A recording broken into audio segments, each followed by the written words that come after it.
नमस्कार। आज हम एक बहुत ही खास किताब पर बात करने वाले हैं, महात्मा गांधी की आत्मकथा सत्य के प्रयोग। हमारे पास इस पर एक अच्छी विस्तृत समीक्षा है और हम इसी विश्लेषण के जरिए देखेंगे कि गांधी जी के जीवन और विचारों के बारे में क्या अहम बातें सामने आती हैं। हाँ, सत्य के प्रयोग। और पहली ही बात जो ध्यान खींचती है, जैसा समीक्षा में भी कहा गया है, ये कोई आम ठेठ राजनीतिक आत्मकथा नहीं है ना। गांधी जी ने खुद इसे अपने प्रयोगों की कहानी कहा। सत्य, अहिंसा, ब्रह्मचर्य जैसे मूल्यों के साथ उनके प्रयोग। बिल्कुल। और ये विश्लेषण इसी बात पर जोर देता है कि गांधी जी इसे एक आध्यात्मिक और नैतिक यात्रा की तरह देखते थे। ये किताब उनके बचपन से लेकर 1921 तक का समय दिखाती है। और सबसे खास बात यह है, जैसा समीक्षा बताती है, कि वो अपनी तारीफें नहीं करते, बल्कि अपनी कमजोरियों को, अपने अंदर के संघर्षों को बहुत ईमानदारी से सामने रखते हैं। इससे पढ़ने वाले को एक बहुत ही निजी और कह सकते हैं सच्चा अनुभव मिलता है। तो चलिए इस विश्लेषण के कुछ मुख्य नुक्तों को पकड़ते हैं।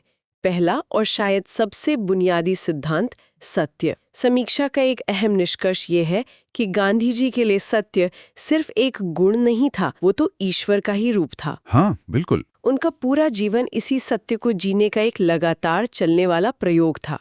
उनकी बातों में, उनके कामों में, यहाँ तक कि उनकी सोच में भी। हाँ, और ये समीक्षा इस बात को रेखांकित करती है कि ये रास्ता कोई आसान नहीं था उनके लिए, पर गांधी जी का मानना था कि इसी सत्य की खोज में ही आत्म साक्षात्कार और असली शांति मिल सकती है।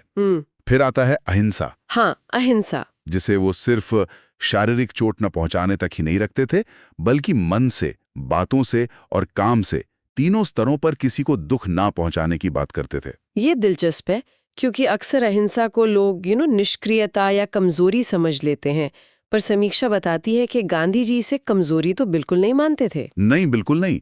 वो इसे सबसे बड़ी नैतिक ताकत मानते थे। सबसे बड़ी ताकत। सही कहा। समीक्षा इस बात पर रोशनी डालती है कि इसमें माफ कर देना, सहन करना और यहां तक कि अपने विरोधियों के लिए भी मन में बुरी भावना न रखना शामिल है। उन्होंने इसे हर जगह आजमाया। दक्षिण अफ्रीका में रंगभेद के खिलाफ लड़ाई से लेकर भारत के स्वतंत्रता संग्राम तक। विश्लेषण के मुताबिक असली हिम्मत हिंसा करने में नहीं है, बल्कि मुश्किल से मुश्किल हालात में भी अहिंसा और क्षमा पर टिके रहने में है। और फिर वो आत्म अनुशासन और सादगी पर उनका जोर, वो भी कमाल का है। जैसे ब्रह्मचर्य का पालन, इंद्रियों पर संयम, हाँ, शाकाहार, नियमित उपवास रखना। समीक्षा इन्हें कैसे देखती है? क्या ये सिर्फ धार्मिक नियम थे? देखिए, समीक्षा इन्हें सिर्फ नियमों की तरह नहीं देखती, वो इन्हें आत्मनियंत्रण और आध्यात्मिक ऊर्जा को बढ़ाने के साधन मानती है। अच्छा, विश्लेषण कहता है कि गांधी जी मानते थे कि अपनी इच्छाओं पर, अपनी कामनाओं पर काबू पाने से मन साफ होता है और एक अंदरूनी शक्ति मिलती है। और ये शक्ति उनके बाहरी संघर्षों के लिए भी बहुत जरूरी थी। एक बात जो मुझे समीक्षा में पढ़कर थोड़ी, कह सकते हैं, चौंकाने वाली लगी, वो थी गांधी जी की ईमानदारी पर इतना जोर देना।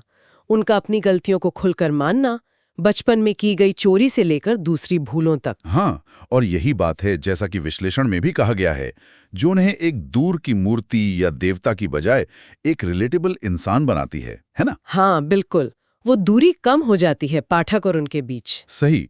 समीक्षा इस बात पर जोर देती है कि यही खुलापन, यही ईमानदारी उन्हें सिर्फ एक नायक नहीं, बल्कि एक प्रेरणा देने वाला व्यक्ति बनाती है, जिससे लोग जुड़ पाते हैं। एक ऐसा इंसान जो अपनी कमियों से सीखकर आगे बढ़ता है। लेखन शैली के बारे में भी समीक्षा में कुछ कहा गया है? हाँ, कहा है कि वो गांधी जी के व्यक्तित्व की तरह ही है, सीधी, सरल, बिना किसी लाग लपेट या बनावट के। विश्लेषण बताता है कि भाषा बहुत साफ है। ये किताब राजनीतिक दांव-पेच का कोई ब्यौरा नहीं देती उतना। ये एक आत्मा के अंदर चल रहे मंथन का दस्तावेज ज्यादा लगती है। इसमें आत्मनिरीक्षण पर बहुत गहरा ध्यान है। और वो मशहूर कथन तो है ही, मेरा जीवन ही मेरा संदेश है। बिल्कुल। तो इस सब विश्लेषण का निचोड़ क्या निकलता है? ये हमें गांधी जी को समझने में कैसे मदद करता है? समीक्षा का निष्कर्ष ये है कि ये किताब गांधी जी को सिर्फ एक ऐतिहासिक हस्ती के तौर पर देखने से आगे ले जाती है। ये उनके नैतिक बल और उनके आध्यात्मिक नेतृत्व को समझने का एक बेहतरीन मौका देती है। ये दिखाती है कि कैसे एक अकेला इंसान अपने सिद्धांतों के बल पर दुनिया की सबसे बड़ी ताकतों में से एक का सामना कर सका। लेकिन समीक्षा कुछ सीमाएं भी बताती है ना? कुछ कमियां या लिमिटेशंस? हाँ, बिल्कुल। समीक्षा ये भी साफ करती है कि ये कोई पूरी तरह से ऐतिहासिक या राजनीतिक दस्तावेज नहीं है। ये मुख्य रूप से उनके भीतरी विकास, उनके आध्यात्मिक सफर पर केंद्रित है। वो थोड़े धीमे लगे। ये मुमकिन है।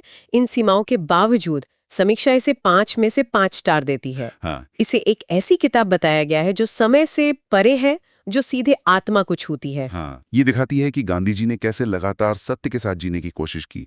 वो असफल भी हुए, गिरे और फिर उठे, फिर प्रयास किया। बिल्कुल, ये परफेक्ट होने का दावा नहीं करती, बल्कि एक ईमानदार कोशिश का प्रमाण है। सही कहा। और जाते जाते पढ़ने वालों के लिए एक सवाल छोड़ जाते हैं, जो इसी विश्लेषण से ही कहीं ना कहीं उपजता है। गांधी जी ने अपने जीवन को सत्य के साथ एक प्रयोग कहा था। तो सोचने वाली बात यह है कि क्या आज की इस तेज रफ्तार, इस जटिल दुनिया में अपने नैतिक मूल्यों के साथ ऐसा खुला और ईमानदार प्रयोग करना मुमकिन है? और अगर हाँ, तो उसके मायने क्या होंगे आज के समय में?